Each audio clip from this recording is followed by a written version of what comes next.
अपना जो सूत्र चल रहा था वो ततस्तद विपाकानुगुणानाम एवं अभिव्यक्तिर्वासना नाम। तो ये अपना पूरा हो गया था कि वो जो है तीन प्रकार के जो कर्म हैं उनका जो उनसे जो विपाक होता है, तो उनका जो विपाक है उसके अनुगुण ही जो है उसके अनुकूल ही वासनाओं की अभिव्यक्ति होती है। ये बात इन्होंने कही। अभी बता रहे हैं कि वो वासनाओं की जो अभिव्यक्ति होती है तो वो इतने लंबे कालखंड बाद में होती है। तो वो कहीं ऐसा तो नहीं होता है कि भैया जो है ना, ऐसा लगे कि भैया बहुत पुरानी है, बहुत ऐसी है ना, जो है उसमें कुछ चीज़ें भूल जाती होंगी, वासना इस प्रकार से काम नहीं कर पाती होंगी। क्योंकि पुरानी चीज़ जो होती है वो काम कम करती है। जैसे हर चीज़ नई होती है तो बढ़िया काम करती है। नया शरीर भी बढ़िया भागता दौड़ता है, बढ़िया उसकी आंख भी अच्छी होती है, कान भी अच्छे होते हैं, सब चीज़ अच्छी होती है। जैसे जैसे आदमी बूढ़ा होता है तो सब चीज़ें कमज़ोर होती है। गाड़ी भी नहीं होती तो बढ़िया होती है। जैसे जैसे पुरानी होती जाती है, खटारा होती जाती है ना। तो सब चीज़ नई मतलब पुरानी होने पर वासनाओं के ऊपर काल का असर पड़ता है या नहीं पड़ता, ये बता रहे हैं कि वासनाएं जो हैं, इतनी पुरानी वासनाएं हैं, वो कहीं धूमिल तो नहीं हो जाती हैं, वो कहीं अपना काम सही से करती है या नहीं करती हैं। तो यहाँ पर ये बता रहे हैं कि जाति देश काल व्यवहिता नाम अपनी आनंतर्यम स्मृति संस्कारो एक रूपत्वात्। जाति देश काल व्यवहिता नाम अपनी आनंतर्यम, जाति देश काल का व्यवधान होने पर भी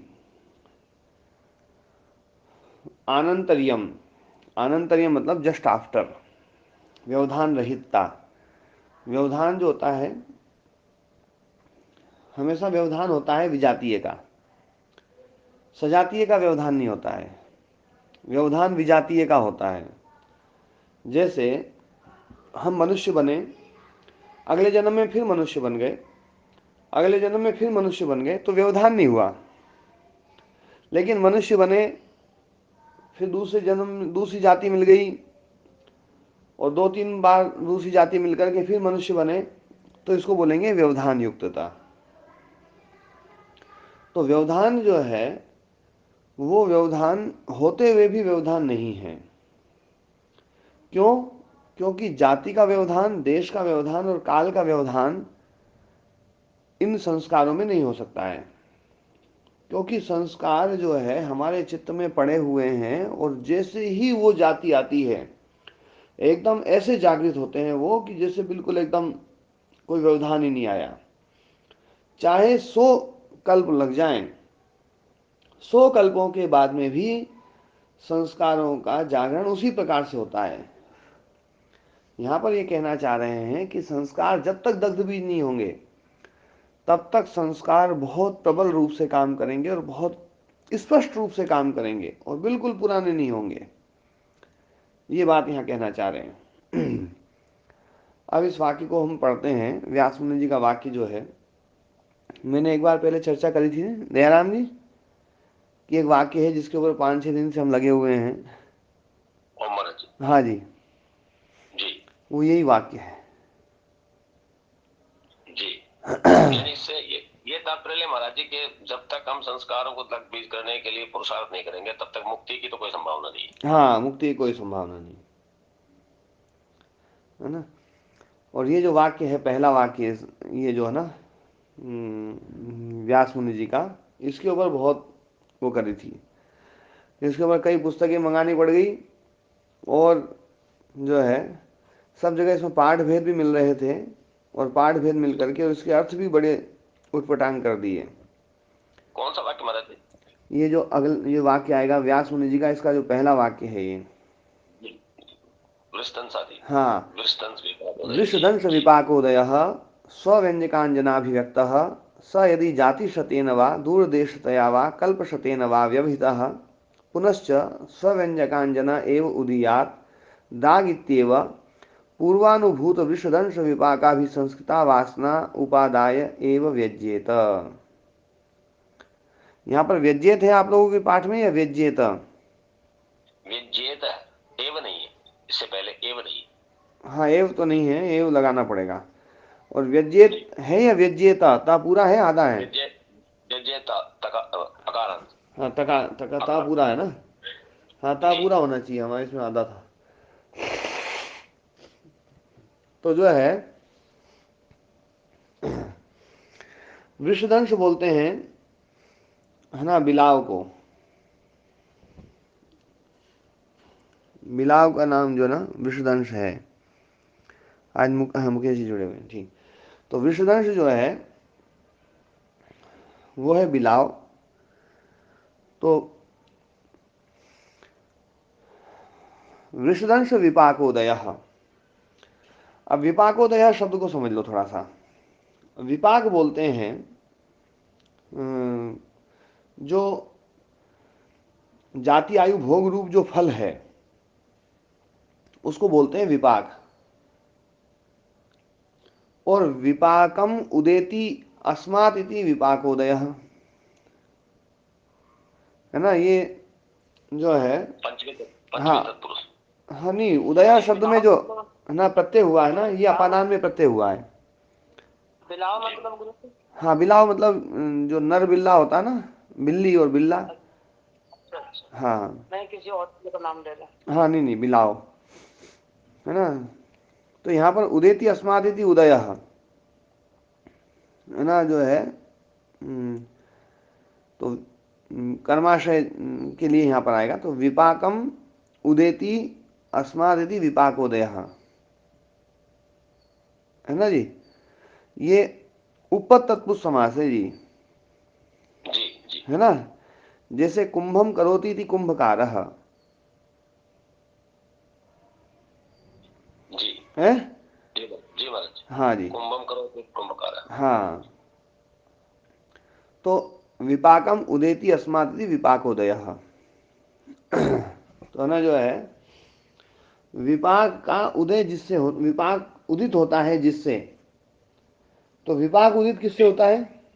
विभाग उदित होता है हमारे प्रारब्ध कर्मों से, कर्माशय से, कर्माशय से, है जो ना। कर्म अभी फल देने को तैयार हो गए। हाँ, कर्माशय से विपाक उदित होता है। तो यहाँ पर विपाकोदय शब्द जो है ना, ये कर्माशय के लिए है। उदय शब्द कर्माशय के लिए है, विपाकोदय, जी है ना। और विषदंश का जो विपाकोदय मतलब विषदंश जो है बिला जाति जो है, वो उस जाति का उदय हो रहा है। जो बिलाव नहीं। जाति में जाने के लिए जो कर्माशय। हाँ, जो कर्माशय विलाल जाति के, है ना, फल रूप विपाक को उदित, है ना, जिससे उदित करता है जो, या उदित जिससे होता है, ऐसा जो कर्माशय। ऐसा कर्माशय, ऐसा ठीक है ना। कर्माशय जी। तो वृषदंश विपाकोदय शब्द जो ना कर्माशय को बोल रहा है। और कर्माशय कौन सा है? जो वृषदंश जाति को उत्पन्न करने वाला है ना। वृषदंश जी रूप फल को उत्पन्न करने वाला जो कर्माशय है, वो कर्माशय स्वव्यंजकांजनाभिव्यक्त, जो कभी पहले स्वव्यंजकांजनाभिव्यक्त। अब यहाँ पर स्वव्यंजकांजनाभिव्यक्त है या स्वव्यंजकांजनोभिव्यक्त है? स्वव्यंजकांजना अभिव्यक्त। हाँ, ये स्वव्यंजकांजनाभिव्यक्त भी कर सकते हैं, पर ज्यादा अशुद्धता जो है ना स्वव्यंजकांजनोभिव्यक्त हमें ज्यादा है ना। जी तो जी। व्यंजक किसको बोलते हैं? निमित्त को, हाँ, व्यक्त जो करने वाला, व्यक्त करने वाला। है ना, जो व्यक्त करता है उसको बोलते हैं व्यंजक। जैसे मिट्टी में घड़ा है, उस घड़े को व्यक्त कौन करता है? कुंभकार। कुंभकार आदि, है ना। देखो, तीन प्रकार के संबंध होते हैं, तीन प्रकार के। एक तो व्यंज्य व्यंजक भाव होता है, जी है? जी। व्यंज व्यंज व्यंजक। हाँ, व्यंग्य व्यंजक भाव या व्यंग्य व्यंजक संबंध। जी लिख लो तीन संबंध जो ना। जी व्यंग्य व्यंजक संबंध,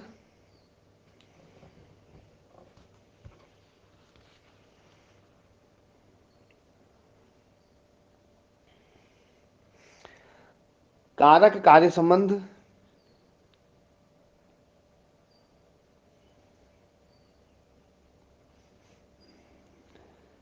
जाप्य ज्ञापक संबंध।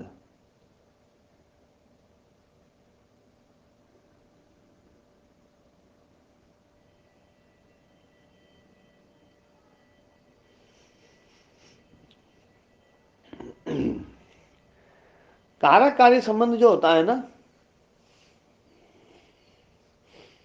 ध्यान देने वाली बात है, जी कारक कार्य से जो संबंध होता है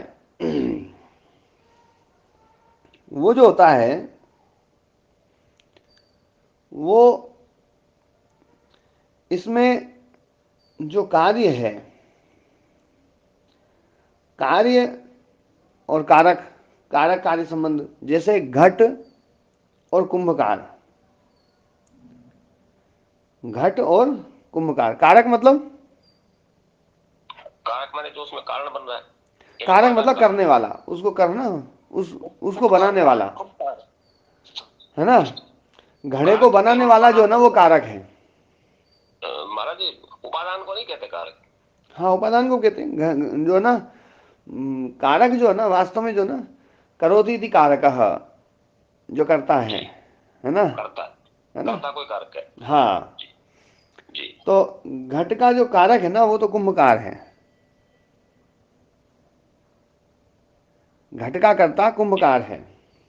जी घट का अब, करता कुंभकार। है ना, अब कुंभकार ने घड़ा बना दिया, जी कुंभकार ने घड़ा बना दिया, तो कुंभकार ने घड़ा जी बना दिया, तो घड़े का कुंभकार के साथ में जो संबंध है वो कारक कार्य संबंध है। जी कारक कार्य संबंध होने पर क्या होता है कि चीज जो है ना है ना, उत्तर सिद्ध होती है। उत्तर सिद्ध का मतलब है कि कुंभकार मर भी जाए ना तो भी घड़ा रहेगा। जी क्या?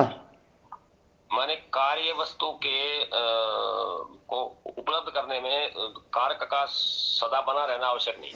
हाँ, यदि देखो इसको यदि अपन ज्ञाप्य ज्ञापक संबंध बनाए ना जी तो अर्थ ये निकलेगा कि कुंभकार ने घड़े को ज्ञापित किया है, था तो पहले से, जी जी पर अपन देखते हैं कि घड़े को जब बनाया नहीं उससे पहले घड़ा नहीं था।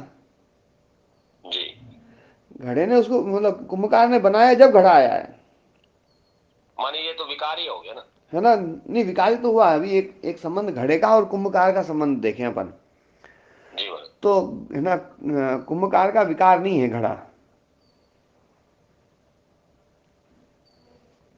जी कुंभकार जी का विकार नहीं है घड़ा। कुंभकार है ना, जो है ना, घड़े का कर्ता है, कारक है, करने वाला है। और कुंभकार नहीं होता तो घड़ा नहीं बनता। लेकिन अब घड़ा बन चुका है, अब कुंभकार चाहे मर जाए तो भी घड़ा रहेगा, जी है ना। तो कार्य कारक संबंध जिसमें होता है उसमें कारक भले ही मर भी जाए ना तो भी कार्य जो चीज है ना वो आगे जाकर के रहेगी। जी इसको कहते हैं उत्तर सिद्ध, है ना। जी महाराज। कारक से पहले तो नहीं होगी, है ना, कार्य वस्तु जो है कारक से पहले नहीं होगी, लेकिन जी कारक के बाद में होगी। इसीलिए उत्तर सिद्ध का है। इसलिए उत्तर सिद्ध है, पूर्व सिद्ध नहीं है।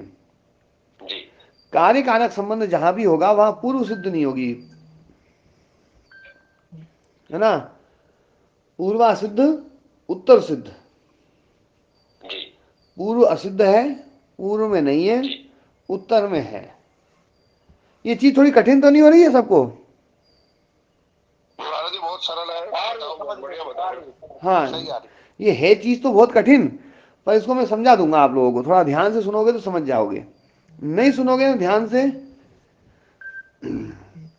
ध्यान से नहीं सुनोगे तो समझ में नहीं आएगी, है ना। तो मतलब घड़े का जो कारक है, घड़ा है कार्य, और घड़े का कारक है कुंभकार। कुंभकार से पहले घड़ा नहीं था, कारक से पहले कार्य नहीं होगा, लेकिन कारक के बाद में कार्य जरूर रहेगा। चाहे कुंभकार मर जाए तो भी घड़ा रहेगा। तो कार्य कारक संबंध में कार्य जो है वो पूर्व में तो असिद्ध होता है, पर बाद के लिए उत्तर शब्द आता है, उत्तर तो सिद्ध रहता है ना। अब एक होता है ज्याप्य ज्ञापक। ज्याप्य ज्ञापक संबंध होता है, जैसे घट है और दीप है, जी अंधेरे में घड़ा रखा हुआ है, दीपक जलाया तो दीपक ने घड़े को है ना जो है ना बनाया है या ज्ञापित व्यक्त किया किया, है। ज्ञापित किया, व्यक्त किया। बस ज्ञापित किया है, व्यक्त किया है, ज्ञान कराया बस, जी है ना। ज्ञापक मतलब जो ज्ञान कराने वाला, और ज्ञाप्य मतलब जिसका ज्ञान होता है। तो वो जो दीपक जला है उससे पहले घड़ा था या नहीं था? जी, पूर्व सिद्ध है। ये पूर्व सिद्ध है।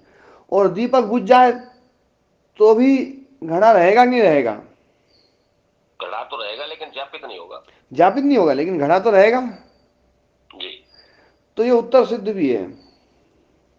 जी, उभय सिद्ध कहेंगे इसको। हाँ, पूर्व सिद्ध भी है, उत्तर सिद्ध भी है। ज्ञापी ज्ञापक जो संबंध जहां पर है, जी ज्ञाप्य ज्ञापक संबंध जहां है वहां चीज पहले भी है और बाद में भी है। एक होता है व्यंग्य व्यंजक संबंध। जी व्यंग्य व्यंजक संबंध जो होता है, तो वो जो है उसमें चीज जो है, जो व्यंजक होता है, व्यंजक जो होता है वो व्यंग्य को व्यक्त करता है। और जो है ना जो व्यक्त करता है, तो जब तक वो रहेगा तब तक ही वो व्यक्त होगा, ना पहले और ना बाद में। जी गुरु जी, इसका कोई उदाहरण? उदाहरण देता हूं। जैसे कोई कवि जो है ना वीर रस की कोई कविता गा रहा है, तो वो वीर रस की जो कविता गा रहा है, तो जैसे ही वो शब्द आए उसने उस रस को जो है ना व्यक्त कर दिया। रस जो है ना व्यक्त व्यंग्य है। जी शब्द समूह जो काव्य है वो व्यंजक है। रस समूह जो है ना, वो शब्द समूह जो है वो क्या है?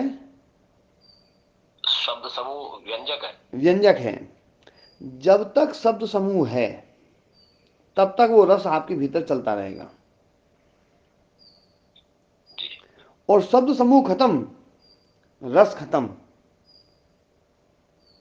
उसके बाद में जो है ना, जो सुख दुख भले ही हो सकता है बाद में, सुख दुख रस से अलग चीज है। ध्यान देने वाली बात है, सुख दुख जो है वो अलग चीज है।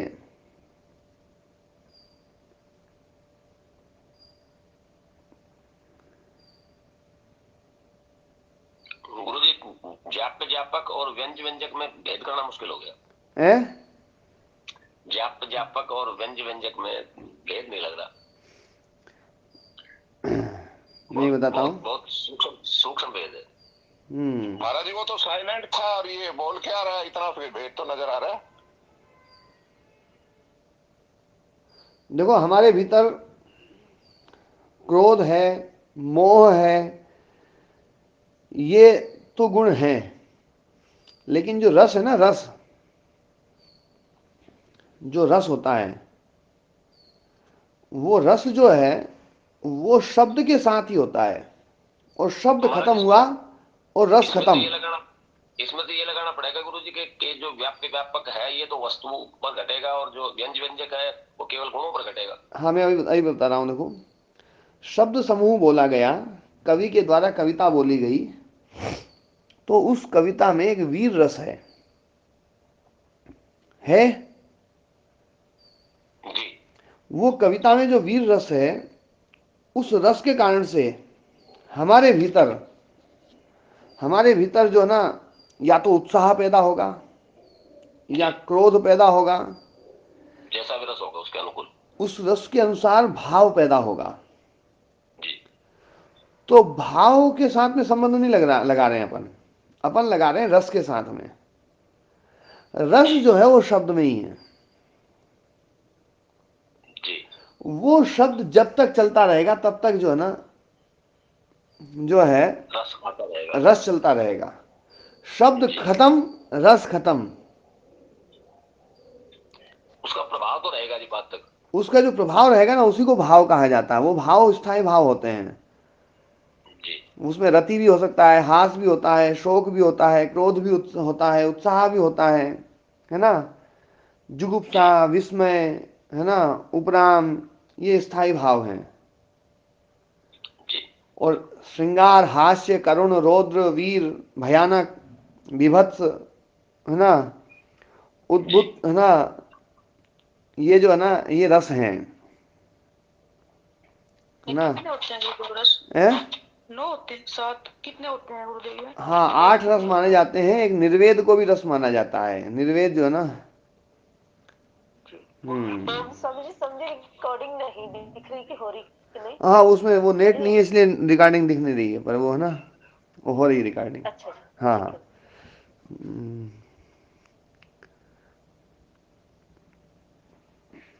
तो जो है, ये एक रस होता है, रस के बाद में एक भाव आता है। तो देखो, एक एक भाव। बात समझने की भाव है। तो रस का परिणाम है जी भाव। हाँ, रस का परिणाम भाव है। भाव आपके भीतर रह सकते हैं, लेकिन रस जो है ना, वो तो शब्द से ही आएगा। वो शब्द जी। में रहने वाला है। और शब्द जी। उसको व्यक्त करता है। जब तक शब्द है तब तक रस है। शब्द खत्म, रस शब्द खत्म। शब्द रस का व्यंजक है। हाँ, शब्द रस का व्यंजक है। ध्यान देने वाली बात है।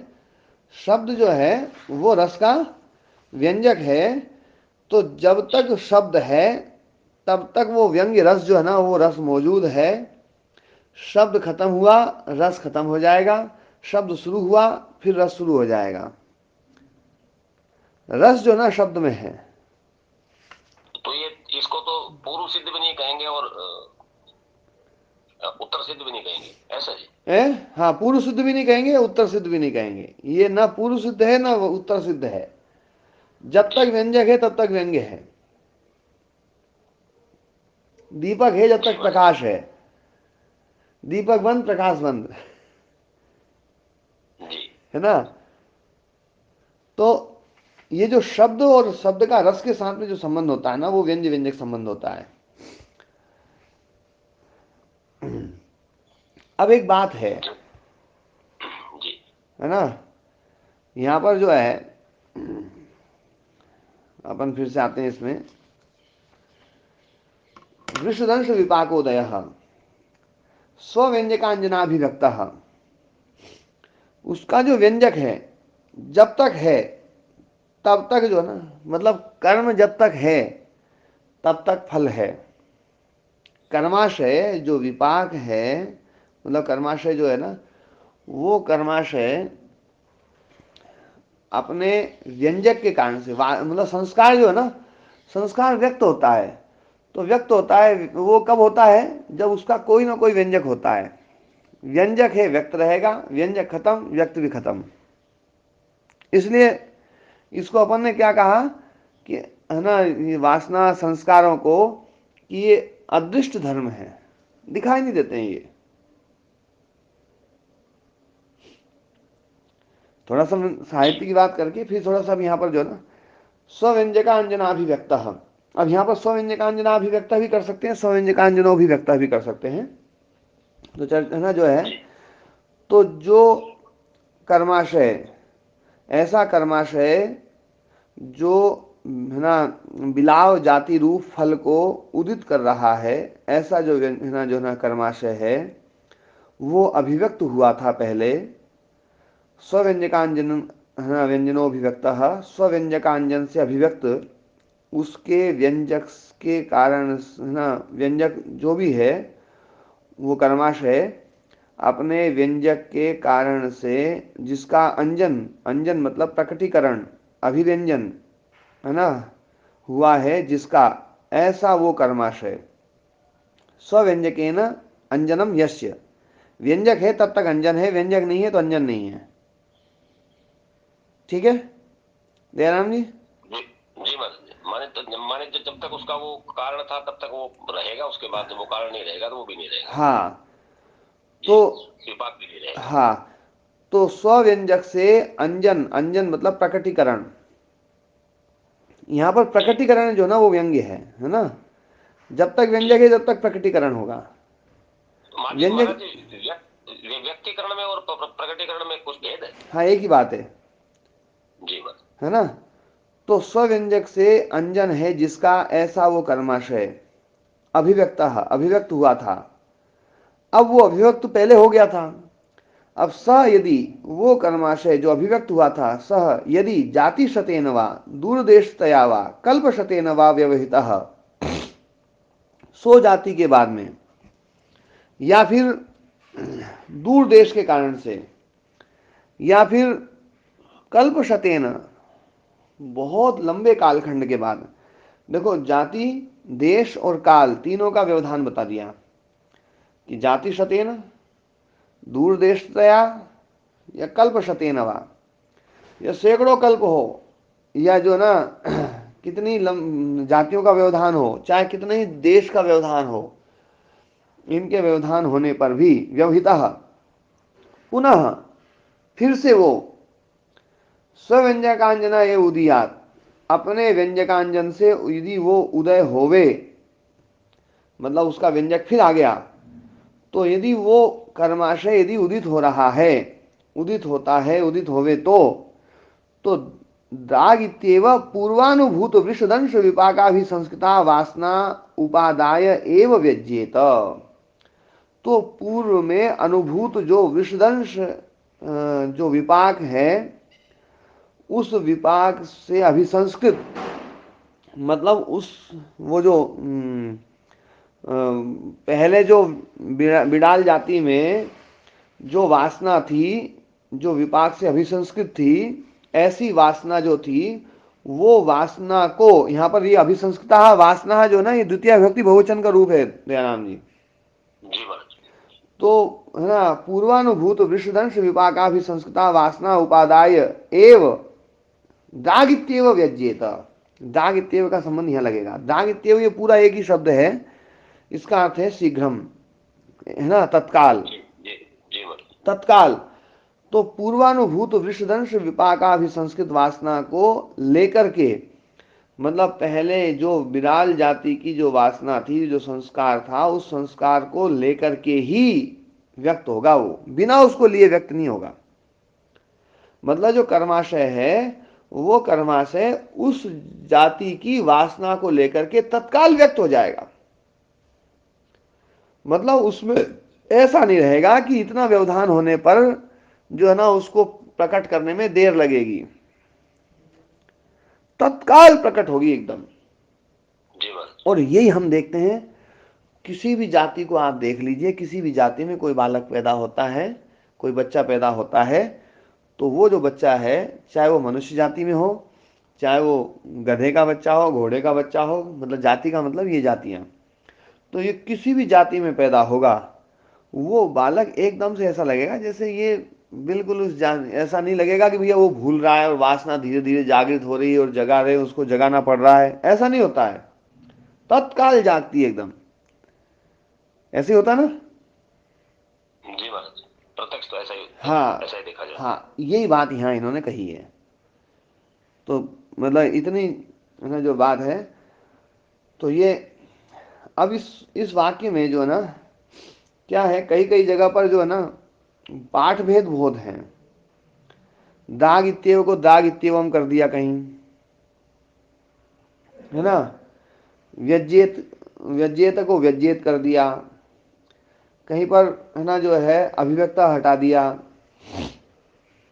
और व्याख्याकारों ने जब इसकी व्याख्या नहीं बनी, तो वृषदंश का अर्थ जो है ना, वो बिडाल लेने की बजाय, जैसे उदयवीर जी ने बड़ी क्लिष्ट कल्पना करी है विष जी धर्म को भी कहते हैं, जी और दंश दुख को कहते हैं। जी तो धर्म और दुख रूप जो विपाक, ये कल्पना करके उन्होंने जो जी। है ना व्याख्या करी है। विष धर्म है। तार्किकता में तो महाराज जी उदयवीर शास्त्री जी का कोई मुकाबला नहीं। हाँ, पर वो बहुत क्लिष्ट कल्पना है, और वो कल्पना हाँ मतलब जो है जी, ना, कभी वो कभी कभी एकाकी हजम नहीं होती। वो एकाकी खड़े हो गए वहां। जी जी जी क्योंकि प्राचीन जितने भी व्याख्याकार हैं, वो सारे व्याख्याकार जो है ना, वो उससे बिल्कुल अलग है ना मत रखते हैं। वृषदंश का मतलब यह बिड़ाल ही है, क्योंकि जहां पर संज्ञा शब्द का प्रयोग होता है ना, योगात रूढ़िर बलियसी एक परिभाषा है। जी। तो योगिक अर्थ से रूढ़ अर्थ जो ना, वो बलवान होता ज्यादा है। बरोबर। हाँ, जी तो ये रूढ़ी अर्थ जो है ना, वो ही लेना पड़ेगा। विषदंश अर्थ जो ना बिड़ाल जाति को लिए यहाँ पर आ रहा है, और वही कहना पड़ेगा। ये जो है ना, सभी व्याख्याकारों ने विषदंश का अर्थ बिड़ाल ही किया है, धर्म और दुख नहीं किया है। वैसे विश्व शब्द धर्म के लिए आता है ना, इसलिए बैल को वृषभ कहते हैं। जी वृषभ मतलब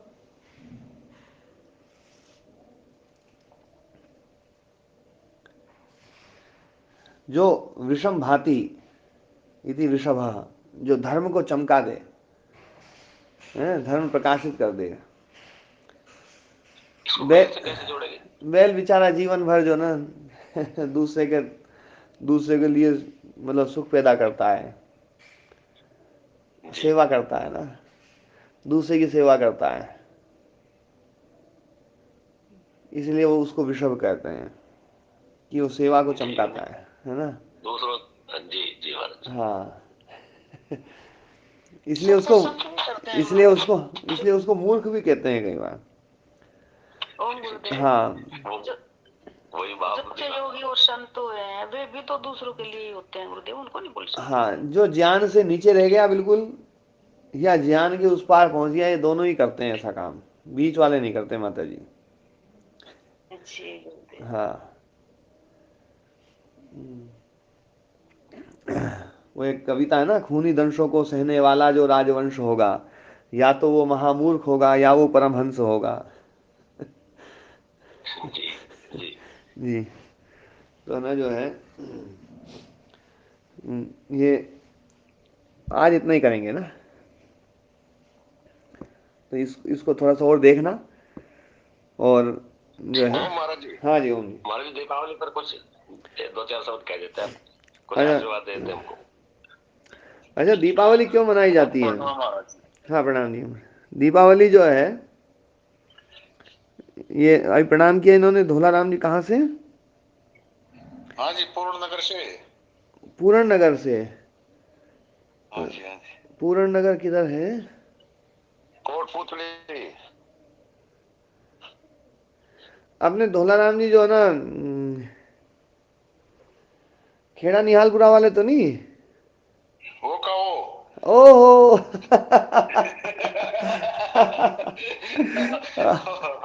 ये तो हमारे चेले के दादाजी हैं। हाँ, ठीक ठीक ठीक। हाँ जी। महाराज जी भूल गया क्या? नहीं नहीं नहीं, नाम वो आवाज एकदम अलग सी लगी थी पहले, अब बिल्कुल आवाज बिल्कुल टनाटन आ रही है। हाँ जी, तो मैं बात कह रहा था, ये दिवाली वाली जो बात है ना, उसको थोड़ा सा समझाता हूँ। पर दिवाली की बात समझाने से पहले मदन मोहन जी,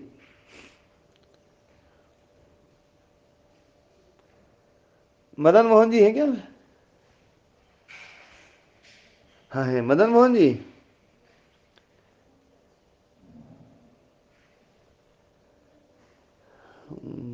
मदन मोहन जी की आवाज नहीं आ रही है। हाँ प्रणाम महाराज जी। हाँ, प्रणाम जी, हम प्रणाम जी। चरण हाँ जी, हाँ जी आयुष्मान हो। मैं आपसे एक बात पूछना चाह रहा हूँ, दिवाली की चर्चा करने से पहले कुछ चर्चा जो है ना, जी। आप सब लोग जो है ना, सत्य को सुनने के लिए तैयार हो तो मैं सत्य सत्य बोलूं, और तैयार नहीं हो तो फिर पाठ बिल्कुल में। सत्य बोलो गुरुदेव, बिल्कुल सत्य बोलो। महाराज जी अब आपकी शरण में है, इसलिए सत्य सुनना है। ठीक है ना। महाराज जी जब आपकी शरण में तो सत्य सुनना है। जी जी दयाराम जी। मीठा काका भी उग चुके हैं, कुछ किसी को नहीं सुनना। महाराज जी मीठा काका के हम उग चुके हैं, अब थोड़ा आपसे कुछ कड़वा खाना चाहते हैं। ठीक है। मैं है ना मदन मोहन जी को ये जानकारी होगी, इसलिए मैं थोड़ा सा इनसे पहले पूछता हूँ। और प्रदीप व्यास जी आपको भी थोड़ी जानकारी होगी, है ना। भगवान राम जो है लंका में कितने दिन रहे लगभग?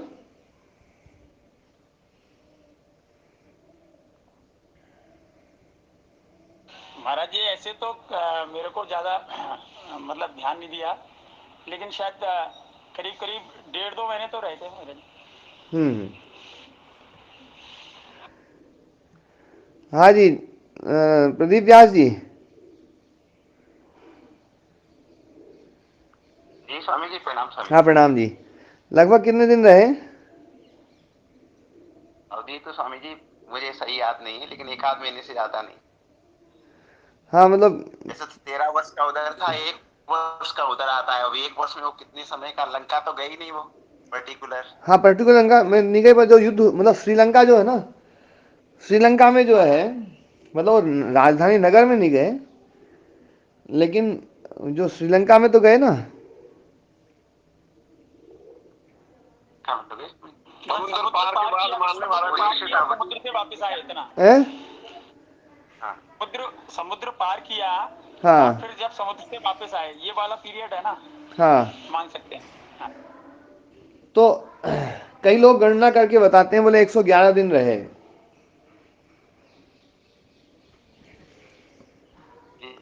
हैं? ऐसे ही ना। ये दिनों का स्वामी जी कंफर्म नहीं है, नंबर ऑफ डेज। हाँ हाँ लगभग 111 दिन मतलब जो है ना, दिनों की संख्या बोली स्वामी जी। क्योंकि शायद राम रावण का युद्ध 18 दिन या ऐसे कितने दिन चला था, क्या आता है उसमें? हाँ वो वाल्मीकि रामायण वगैरह में जो डिटेल मिलता है स्वामी जी, हम लोग क्या रामचरितमानस पढ़ते हैं, उसमें ये संख्या का उल्लेख नहीं है, मुझे उसका अधिक जानकारी नहीं है।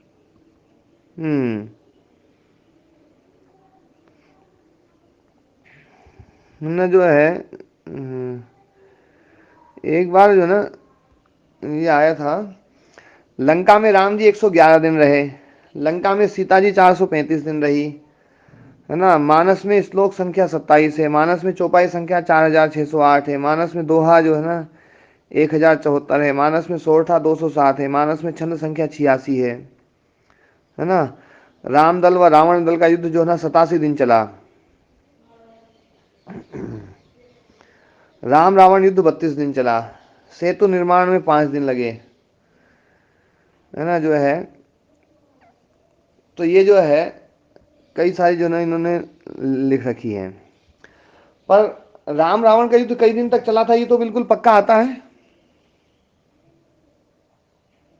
जी जी महाराज जी, है ना। अच्छा, हनुमान जी जो है जब माता सीता को खोजने गए थे, तो उसमें ये वर्णन भी आता है कि देखो अपने को महीना बीतने वाला है और अपन है ना माता सीता को खोज नहीं पाए, ये भी वर्णन आता है। क्यों जी प्रदीप जी?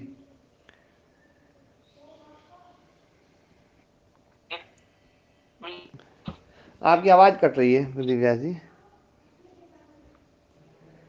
जी स्वामी जी ऐसा तो कहीं उल्लेख आता है, शायद मास दिवस बीते ऐसा कुछ है ना। हाँ कि मतलब जो ना सीता माता जी का तो आता है, मास दिवस बीते मोए मारे निश्चर पोच।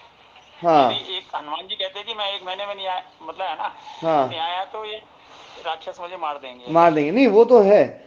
मतलब जब सुग्रीव ने सबको माता सीता की खोज के लिए भेजा, तो सबको एक अवधि दी थी,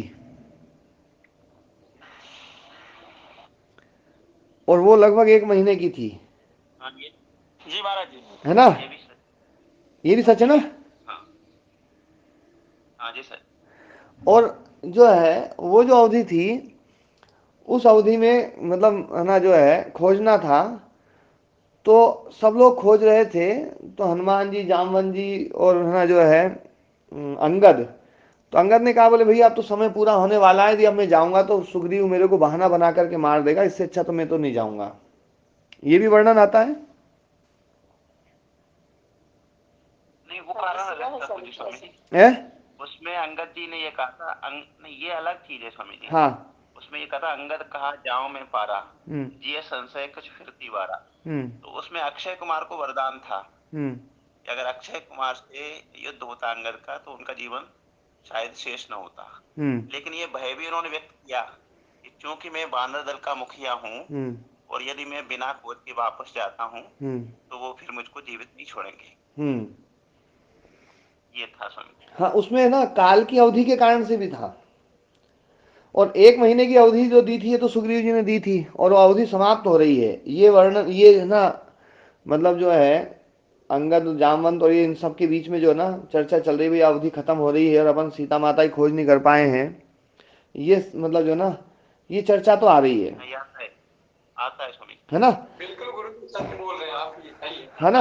है। तो अब देखो, सुग्रीव ने जो सभा बुलाई थी वो कब बुलाई थी खोजने के लिए सबको?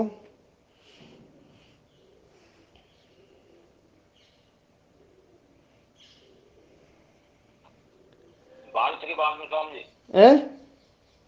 बरसात के बाद में। हाँ, वर्षा बीती शरद ऋतु आई, है ना? ये वो आता है कि वर्षा बीत गई। पहले जो है ना दोनों की जो मित्रता हुई थी वो वर्षा ऋतु से पहले हुई थी, और 4 महीने वो रहे उसमें। है ना? तो है ना जो है, तो जब बाली को मारा और सुग्रीव के साथ में मित्रता हुई तो भगवान राम ने कहा भैया मेरे है ना माता सीता को खोजने के लिए तुम सहयोग करो। तो उन्होंने कहा बोले भगवान अब तो ना वर्षा ऋतु आ गई है, मार्ग जो है ना सब कीचड़ से भर जाएंगे, सब जो है ना आने जाने में दिक्कत होगी और आना जाना बड़ा सुगम नहीं है। तो इसलिए जो है वर्षा ऋतु के बाद में इस काम को करेंगे। तो है ना जो है भगवान राम ने कहा हाँ ये सही है। तो भगवान राम जो है एक पर्वत के किनारे बैठ करके जो है वहां पर बड़ा वर्णन आता है, वाल्मीकि रामायण में वर्णन आता है कि जो है ना जिस पर्वत पर बैठे थे उस पर्वत पर जो है जल धाराएं ऐसे बह रही थी जैसे यूं लग रहा जैसे कोई मुनि बैठा हुआ और उसके है ना जो है सीने पर जो है यज्ञोपवीत लगी हुई है। यज्ञोपवीत है, यज्ञोपवीत का वर्णन भी वहां आता है। तो यज्ञोपवीत मतलब काफी प्राचीन परंपरा है हमारी, ये वहां पर वर्णन आता है उसका। और जब वर्षा बीत गई तो सुग्रीव नहीं आए तो भगवान राम ने जो है ना लक्ष्मण जी को भेजा, बोले भैया ये तो जो है ना वचन से पलट रहा है, एक बार जाओ तुम। तो लक्ष्मण बड़े क्रुद्ध होकर के वहां गए।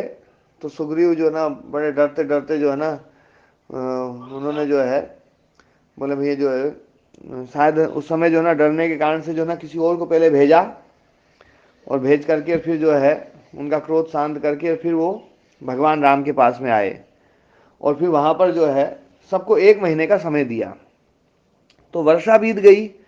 वर्षा बीतने के बाद में 1 महीने का समय जो है यदि दिया जाए तो उस महीने में दशहरा निकल जाएगा। निकल जाएगा दशहरा।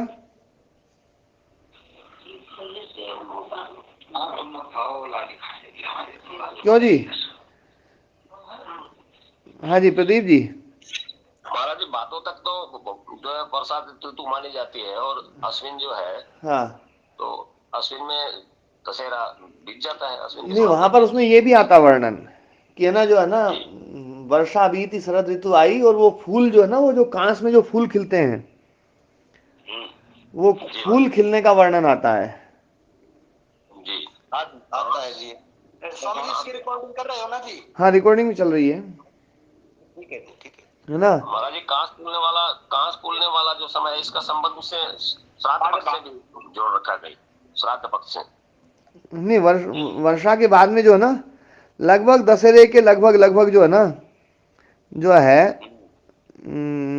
मानसून वापसी होती है, वो जब फूल निकलता है तो मानसून वापस चली गई, उसका अर्थ ही यही है। हाँ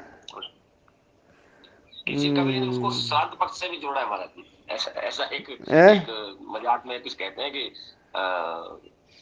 आए श्राद्ध फूली कांस, है ना? ब्राह्मण कूदे नो दो बांस, ऐसे कुछ। नहीं उसमें वो है ना जो है ना वो है वर्षा विगत शरद ऋतु आई, लक्ष्मण देखहु परम सुहाई। फूले कास सकल मही छाई, जनु बरसा कृत प्रकट बुढ़ाई। है ना, मतलब वर्षा जो है ना बूढ़ी हो गई है, इसलिए उसके बाल पक गए हैं। ऐसे जो है ना, मतलब वर्षा हाँ चली गई। फूले कांस सकल मही छाई, सारी मतलब जो है ना धरती पर जो है ना कांस के फूल जहां जहां कांस है वहां फूल जो है ना वो सफेद सफेद दिखते हैं बिल्कुल। तो वो लगभग दशहरे के समय दिखते हैं, दशहरे से 15 दिन पहले, है ना जी प्रदीप व्यास जी।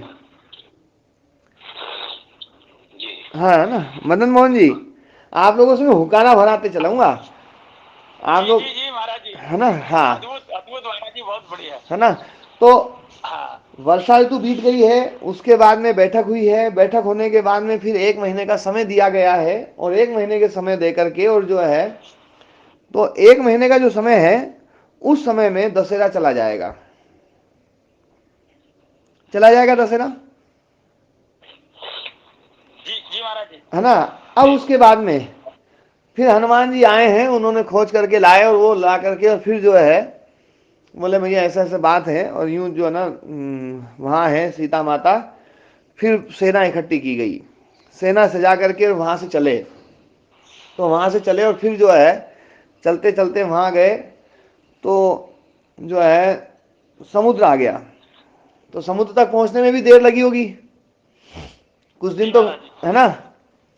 फिर समुद्र पे भी 3 दिन बैठे हैं, है ना। जी विनय न माने जल्दी जड़त गए, 3 दिन बीत, बोले राम सकोप तब भयविन होय न प्रीत, सियावर रामचंद्र की जय। है ना। तो हाँ, 3 दिन वहां भी है ना वो हुए हैं। फिर जो है विचार दिया समुद्र ने कि भैया पुल बनाओ तो ज्यादा अच्छा रहेगा, वो आपकी गरिमा के अनुरूप भी है, और ये पुल जो है ना वो, तो फिर नल नील और सब उनको लेकर के, मतलब वो एक बहुत ही श्रेष्ठ पुल जो है उसका निर्माण किया गया, और वो बड़ी जल्दी बनाया गया क्योंकि बहुत लोग बहुत थे, सब बहुत वो थे, और वो पुल बनाया गया। और वो पुल बना करके और फिर जो है ना वहां से उस पार गए, फिर संधि के लिए प्रस्ताव भेजा गया, संधि का प्रस्ताव ठुकरा दिया गया। उसके बाद में फिर जो है युद्ध हुआ, और युद्ध भी जो है ना कई दिन चला है, तो युद्ध कई दिन चला है, तो इसमें इसमें दशहरा भी चला जाएगा, दीपावली भी चली जाएगी, जी जी महाराज जी। चली जाएगी, मतलब 111 दिन जी जी जी महाराज जी। जी है, 111 दिन का जब युद्ध हुआ है तो उसमें दीपावली चली जाएगी, जी। है ना। हाँ जी। तो इसका मतलब है कि जो रावण मरा है वो दशहरे के दिन नहीं मरा, और दीपावली पे भगवान राम का आगमन नहीं हुआ।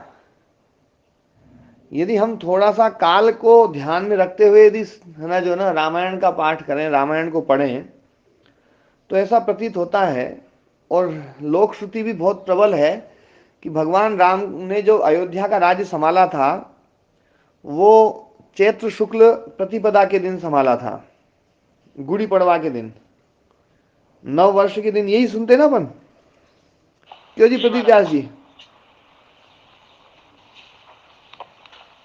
ठीक है महाराज जी। हाँ प्रदीप व्यास जी, ये स्वामी जी यही सब है ना, कि भगवान श्री राम जी ने जो राज्य है ना संभाला है अयोध्या का, वो चैत्र शुक्ल प्रतिपदा को संभाला है। तो चैत्र शुक्ल प्रतिपदा में राज्य संभाला है, तो इतना लंबे कालखंड का इंतजार तो करना भी बड़ा कठिन था, नहीं किया जा सकता था, वो कोई अयोध्या वाले भी नहीं करते, भरत जी भी नहीं करते, वो तो आए और जल्दी मुहूर्त देख करके राज्य तिलक होता। तो इसका मतलब है कि ये जो घटना जो जोड़ी गई है, भगवान राम का जो आगमन जो है ना, और इस चीज को जोड़ करके ये जोड़ा गया है, ये बाद के कालखंड में ये चीज जुड़ गई है। काल के आधार पर यदि देखा जाए तो भगवान राम का आगमन जो है ना गुड़ी पड़वा से पहले का लगता है, कि गुड़ी पड़वा से पहले आए, और है ना जो है दशहरा दीपावली पे जो दशहरे पे जो रावण का वध जो है ना, या तो फिर यूं हो कि ये वर्षा बीत गई, उसके बाद में फिर अगली बार जो है ना अगले उसमें दशहरे में मारा गया है। यदि ऐसा मानते हैं तो फिर तो 14 साल जो है ना वो होने के बजाय वो 15 साल हो जाएंगे, क्योंकि 1 साल बचा था तब जो है ना, लगभग 1 साल बचा है तब माता सीता का हरण हुआ है, ऐसा भी वर्णन आता है। आता है जी, जी महाराज जी। है ना। तो जो है ये सारी चीजें देख करके हमें अपन ऐसा अनुभव कर सकते हैं कि भैया इस पर्व के साथ में कोई और चीज जुड़ी हुई थी। अब क्या चीज जुड़ी हुई थी वो थोड़ी सी अपन चर्चा करते हैं। ये जो पर्व है, ये पर्व, इस पर्व का प्राचीन नाम है नवसस्येष्टि पर्व। नव मतलब नया, शस्य मतलब अनाज, इष्टि मतलब यज्ञ, जिसमें होता है ऐसा वो पर्व, वो है नवसस्येष्टि पर्व। क्योंकि हमारे देश में दो फसलें मुख्य थी, खरीफ की फसल और रबी की फसल। जब दो फसलें होती थी तो जब फसल आती थी किसान के घर में, तो किसान सबसे पहले फसल जो है ना वो बांटता था हर आदमी को। उसमें नाई भी होता था, धोबी भी होता था, चमार भी होता था, लुहार भी होता था, सबको जो है ना अपना अपना हिस्सा दिया जाता था। और फिर जो बचता था वो किसान अपने घर में लाता था। तो सबके घर में अनाज पहुंचता था, पूरे साल भर का अनाज सबके घर में पहुंचता था, या 6 महीने का अनाज सबके घर में पहुंचता था, तो सब बड़े प्रसन्न होते थे। तो नया अन्न जब भी आता था तो नए अन्न का विधान ये था कि नया अन्न का विधान जो है ना वो हम यज्ञ करके और फिर जो है ना नया अन्न खाएंगे, उससे पहले नया अन्न नहीं खाया जाता था। तो नए अन्न को खाने के लिए एक यज्ञ होता था, सामूहिक यज्ञ। तो जो खरीफ की फसल थी वो ये दिवाली के समय लगभग आ जाती है, तो इसलिए जो है इस समय ये पर्व मनाया जाता था। और रबी की फसल जो है होली के समय आती थी, तो इसलिए होली के समय वो है ना पर्व मनाया जाता था। उसको भी नवसस्येष्टि पर्व कहते हैं। इसको कहते हैं इसको कहते हैं शारदीय नवसस्येष्टि पर्व, उसको कहते हैं वासंती नवसस्येष्टि पर्व, होली को। और आज भी ये परंपरा है, होली में भी जो है ना सब लोग, सब किसान जो है अपने अपने है ना खेत से अन्न ला करके और आज भी जो है ना वो चढ़ाते हैं, और उसी का भी प्रसाद बढ़ता है। जी जी जी, मैं यही मैं कहना चाह रहा और दीपावली पे भी यही होता है कि दीपावली पे शाम को जो है ना यज्ञ हुआ, अगले दिन सारे लोग जो है ना अपने अन्न को इकट्ठा करके और अन्नकूट बनाते थे। अन्नकूट दीपावली से अगले दिन बनता है, आज भी सब लोग मनाते हैं। अन्नकूट बनता है ना मदन मोहन जी? हाँ बनता है महाराज जी। है ना, अन्नकूट हाँ, बनता है ना। अपन बॉम्बे में ही बनाते हैं, हाँ हाँ अपने जितने नजदीक के लोग हैं उनको हाँ, बुला के। प्रदीप व्यास जी।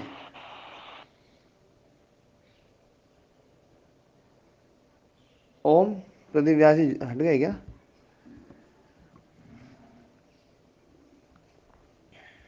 नहीं जी, हटे हाँ तो नहीं है, हाँ, वो खुद नहीं रावण को। अच्छा अच्छा।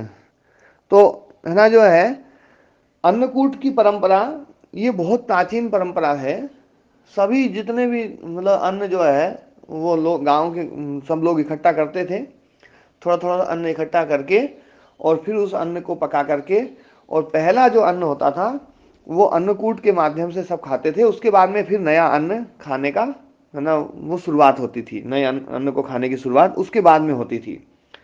तो ये एक यज्ञीय परंपरा थी। तो ये जो नवसस्येष्टि पर्व है दीपावली, वो वास्तव में एक यज्ञ परंपरा वाला पर्व है। और जो दशहरा है वो दशहरा पर्व ऐसा था कि जब बरसात होती थी, बरसात के बाद में जो है ना आवागमन सब रुक जाता था बरसात में, तो बरसात के बाद में जो है राजा जो है देखने के लिए निकलता था कि मेरी प्रजा जो है सब सुखी है कि नहीं है, कहीं कोई दिक्कत तो नहीं है, कहीं किसी कोई उग्रवादी संगठन ने जो है गांव वालों को प्रताड़ित तो करना शुरू नहीं कर दिया है। तो इसलिए वो अपने राज्य की यात्रा के लिए बरसात के बाद में निकलता था। तो दशहरा वो उस समय होता था, इसलिए उस दशहरे पे विजयादशमी पर्व जो है ना विजय यात्रा लेकर के निकला जाता था। और लगभग उसी समय जो ना सुग्रीव की सेना ने भी जो है माता सीता को खोजने के लिए यात्रा शुरू करी थी, वो समय भी लगभग वो का वही था। तो वो विजयादशमी जो पर्व है वो एक विजय यात्राओं के लिए निकलने वाला जो पर्व है वो पर्व था। और दीपावली जो है ना ये शुद्ध रूप से जो है ये अन्न को लेकर के, अन्न का देवताओं के लिए भोग लगे और देवताओं को भोग दे करके उसके बाद में अन्न खाया जाए। यज्ञ शिष्टा सिंहासंतो मुच्यन्ते सर्व किल विषयी भुज्यन्ते ते त्वघम पापा ये पचन्त्यात्म कारणा, जो भगवान कृष्ण गीता में कहते हैं कि अन्न जो है ना, कोई भी चीज होती है, अन्न जो है ना मुख्य रूप से तो वो पहले ना देवों को दे करके अग्नि में समर्पित करके उसके बाद में फिर जो है ना उसका यज्ञ करके फिर खाना चाहिए, नहीं तो बिना उसको खाएंगे तो पाप ही खाएंगे हम। और यही मंत्र भी कहते हैं, वेद मंत्र भी यही बात कहते हैं। तो ये जो प्राचीन पर्व है, ये प्राचीन पर्व यज्ञ से जुड़ा हुआ पर्व है, एक नया अन्न आ रहा है उससे जुड़ा हुआ पर्व है, और इसमें सारा समाज सम्मिलित होता था क्योंकि सारे समाज को अन्न चाहिए होता था, तो सबके पास में अन्न इसी समय आता था और वो अन्न की परंपरा ऐसे चलती थी। तो ये दीपावली पर्व मुख्य रूप से इस रूप में है ना था। लेकिन अब जो है ना, देखो मैं ये सब बातें बोल करके भी एक बात जरूर बोलूँगा कि अभी जो है ना जिस प्रकार का माहौल हमारे देश में चल रहा है, उस माहौल में हमें कभी भी ये विरोध अभी नहीं करना चाहिए कि भगवान राम दीपावली पे नहीं आए हैं। ये अभी मुद्दा जो है ना, ये समय नहीं है इसका उठाने का, क्योंकि इस चीज़ को यदि हम उठाते हैं तो इस चीज़ का है ना उपयोग केवल कम्युनिस्ट लोग, कम्युनिस्ट विचारधारा वाले लोग ही करेंगे। इसलिए इस चीज़ का अभी है ना विरोध करना भी अभी सही नहीं है।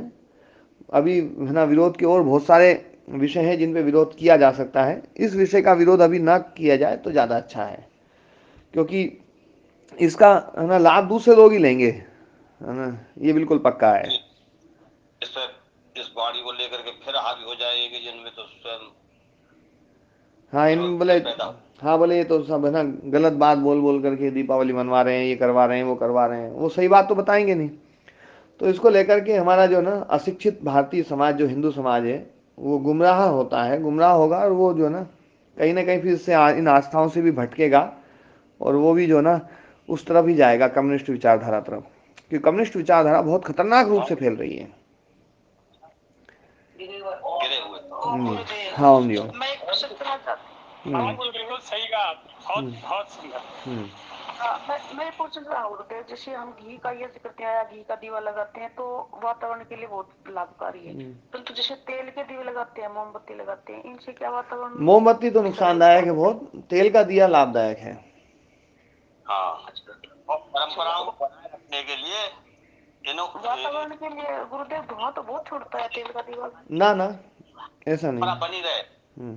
और इसका निराकरण तो बाद में हो जाएगा कि भाई कब दीपावली मनानी चाहिए, कब नहीं मनानी चाहिए, राम कब आए नहीं आए, ये तो हमारी अपनी निजी बात है। हाँ ये तो नहीं, इससे कोई लाभ वाभ होने वाला नहीं है ना, ये चर्चा नहीं करनी आगे। पर स्वामी जी मैं थोड़ा सा इसमें एक बात और बता देना चाह रहा था जी। कि ये तो आपने सारे प्रमाण दिए, तुलसीकृत रामायण के दिए, और तुलसीकृत रामायण में ये सब ऐसा है। वाल्मीकि का कोई वाल्मीकि का कोई प्रमाण है नहीं इसमें, तो क्या करें सर? वाल्मीकि का कोई प्रमाण इसमें दिया नहीं। मैं तो सोचता हूँ कि जो तुलसी जी ने लिखा है तो कहाँ बैठ के लिखा है कि ये दक्षिण में है लंका, और हमारा और लंका का ना वाता अभी भी 15 दिन का फर्क है जी, उनका और हमारा पंचांग के हिसाब से। और वर्षा की बात है, वो वर्षा उनकी और हमारी में अंतर है।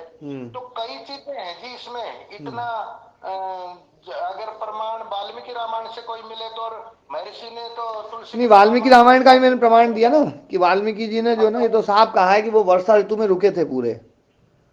अच्छा, पर तुलसीकृत को तो ताज्य ग्रंथ स्वामी जी ने शायद इसी तरह से इन्हीं तथ्यों को देख करके कहा हो। हाँ नहीं देखो मैं एक बात बताता हूँ, तुलसीदास जी की जो रामायण है ना, वो रामायण ऐतिहासिक मानने की बजाय इस रामायण को एक है ना सांस्कृतिक या आध्यात्मिक ग्रंथ माना जाए, और इसमें धर्म के उपदेश बहुत सारे, बहुत अच्छे अच्छे उपदेश भी हैं। और मैं आपको एक बात और बताऊं, देखो सतीश जी, बीच का एक कालखंड ऐसा रहा मुगलों के काल का, जो लगभग है ना 16वीं शताब्दी के बाद का जो है ना, तो वो ऐसा कालखंड रहा था जिस कालखंड में जो है ना भारतीय लोगों ने ग्रंथों को पढ़ना बंद कर दिया था, लड़ाई भिड़ाई ज़्यादा चलती थी, और इसलिए जो है ना कोई ऐसा ग्रंथ नहीं था, कोई ऐसी चीज़ नहीं थी जो है ना भारतीयों को सांस्कृतिक रूप से इकट्ठा कर सके। तो उस समय तुलसीदास जी की जो रामायण थी ना, वो गांव गांव में प्रचलित होकर के उसने जो ना बड़ा मतलब जो ना हिंदू धर्म को जो ना रोकने का बड़ा काम किया। इसलिए मैं है ना मतलब तुलसीदास जी की जो रामायण है ना उसको हम उसके कुछ पक्ष ऐसे भी हैं, यदि आप हम यदि उसको पढ़ेंगे ना उसमें बहुत सारी बातें, ज्ञान की बात भी बहुत है, बहुत भरी हुई है। तो इसलिए उसका एकदम से विरोध करना भी गलत है। मैंने तो वो भी पढ़ी है। हाँ हाँ हाँ, तो उसका एकदम ये विरोध करना भी गलत है। अभी मैं देखो एक बात ये कहता हूँ कि अभी हम इन चीज़ों के विरोध की बजाय कम्युनिस्ट विचारधारा का विरोध ज़्यादा करें, उस वो जो है ना वो ज़्यादा घातक है हमारे लिए। बाकी ज्ञान तो देखो जहाँ भी है, यदि आप है ना कोई भी तुलसीदास जी की रामायण को पढ़ने वाले लोग हैं, तुलसीदास जी की रामायण के ऊपर कथा करने वाले लोग हैं, वो भी यदि योग दर्शन और वो सब चीज़ पढ़ेंगे ना तो ये कहेंगे भैया ये ग्रंथ तो है ना, ये तो मूल आधार है, सब लोग यही कहेंगे। वेद को तुलसीदास जी की रामायण भी आधार मानती है, वेद ही सबका मूल है, वेद ही आधार है, सब कुछ वो है ना, सब ये बात है ना। मैं तो इन आंकड़ों को लेके कहता हूँ, शायद हाँ स्वामी जी ने इन सब को देखते हुए ताजे बताया हो, बाकी तो ठीक लगा। हाँ, तो इसलिए जो है ना अब अभी जो है ना मतलब जो अपनी बात है, मैं जो अंत में मैंने बात कही कि अभी इन चीज़ों का जो है ना विरोध करने की बजाय थोड़ा सा हम अपने बस दीपावली का जो है ना, हाँ वो दीपावली का वो पक्ष भी रख दें अपन कि ये भगवान राम जो ना आए थे, तो भगवान राम की दीपावली है ना जो ना को भी जोड़ लो। भगवान राम तो हमारे है ना आदर्श वो है, आधार स्तंभ है हमारी संस्कृति के। और इसमें दीपावली पर यज्ञ भी होता था, नवसृष्टि पर्व भी है, उसको भी उस रूप में भी मनाया जाए, ये भी कहा जाए, बोली दोनों बातें कह दी जाए ना। जी हाँ जी, गुरुदेव ओम को प्रणाम। दान के बारे में बताइए गुरुदेव, जैसे मैंने एक जगह पढ़ा था। माता जी एक बात बताऊं मैं आपको, गौ की सेवा में एक बात बताऊं मैं आपको, देखो तो सुनो, आप दान देती हो, ये लोग सब बड़ाई करते हैं ना, तो इनकी बड़ाई में चक्कर में फंस के आप है ना जो है ना गड़बड़ मत कर लेना, है ना। नहीं तो आपको सब ये बड़ाई करके आप और ज़्यादा दान दे दो, वो जो है ना, हाँ मतलब इनसे इनकी बड़ाई से बिल्कुल खुश मत हुआ करो आप, है ना। और बहुत अच्छा है वो सीए साहब नहीं आए, नहीं तो सीए साहब जो नहीं आ जाते और वो बड़ाई और कर देते ना, तो आप 5 की जगह 10 भी दे देती। अच्छी बात नहीं, मैंने ये पढ़ा था गुरुदेव, मेरी बात सुनो कि गुरु गंगा गायत्री गौ और एकादशी गयास बोलते हैं इसको, गयास। तो इन 5 ये जो 5 पर्व हैं ये मोक्ष के दान के सबसे श्रेष्ठ माने जाते हैं। हाँ माता जी इसमें जो है ना दान देना चाहिए। देखो इसमें गुरु बहुत अच्छा है ना, और ये है, पर बाकी सब चीजें जैसे 11 है ना, 11 जो है ना ये पता नहीं कब से जुड़ी है, प्राचीन उसमें 11 का महत्व नहीं था ज्यादा, पहले तो चतुर्दशी का ज्यादा महत्व था, है ना। तिथियों में चतुर्दशी जो है ना, क्योंकि क्या है चतुर्दशी के दिन ये पता होता था भाई चतुर्दशी का ध्यान रखना है कि कल अमावस्या पूर्णिमा आएगी, फिर ना मास बदलेगा, महीना बदलेगा, तो इसलिए जो ना चतुर्दशी का ज़्यादा वो था। एकादशी का जो ना किसी प्राचीन शास्त्रों में कोई वर्णन नहीं मिलता है। 11 तो गुरुदेव 11 इंद्रियों को बोलते हैं। ये वैसे तिथियों का मतलब तो वैसे बना दिया है बाद में। माता जी कोई भी संख्या ले लो आप, हर संख्या के लिए कोई ना कोई चीज जुड़ी जाएगी, है ना। 5 ले लो तो 5 इंद्रियां हैं, 6 ले लो तो 6 इंद्रियां हैं, 7 ले लो तो बोले मन, और मन के साथ में चित्त भी ले लिया, को है ना जोड़ने वाले कैसे भी जोड़ सकते हैं, है ना। हाँ और है ना इसमें मैं तो एक बात कहता हूँ, हर दिन शुभ है, हर दिन जो है ना आदमी को जो है ना व्रत, तो सबसे बड़े व्रत जो बताए गए हैं ना महाव्रत, वो तो अहिंसा सत्य अस्तेय ब्रह्मचर्य अपरिग्रह, ये महाव्रत हैं, जाति देश काल है ना छिन्ना सार्वभौमा महाव्रतम, है ना जी। ठीक है माता जी। तो गुरुदेव बच्चों की छुट्टी कब तक है? बच्चों की छुट्टी जो 14 तारीख तक माता जी। आपका बच्चों से क्या मतलब? अच्छा अच्छा, वो आपको खीर बनवानी है, वो क्या बनवाना है कुछ मतलब नाश्ता आदि, तो 15 तारीख के बाद ही बनेगा माता जी। ठीक है। ओम नमस्ते, सभी को नमस्ते।